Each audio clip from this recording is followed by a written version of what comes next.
बड़े खुददार थे मदन भैया।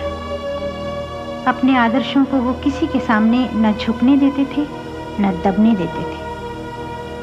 वो कौन थी कि गीतों की सफलता पर मुमकिन था कि उन्हें एक बहुत बड़ा अवार्ड मिले। वो अवार्ड मदन भैया को नहीं मिला, और न मिलने पर जब मैंने अफसोस जाहिर किया तो वो कहने लगे, मेरे लिए ये क्या कम अवार्ड है कि तुम्हें अफसोस हुआ।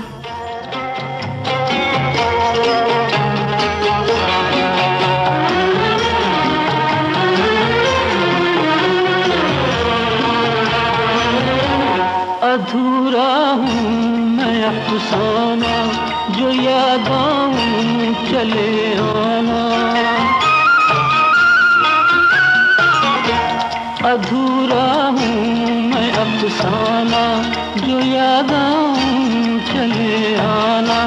मेरा जो हाल है तुझ बिन वो आकर देखते जाना।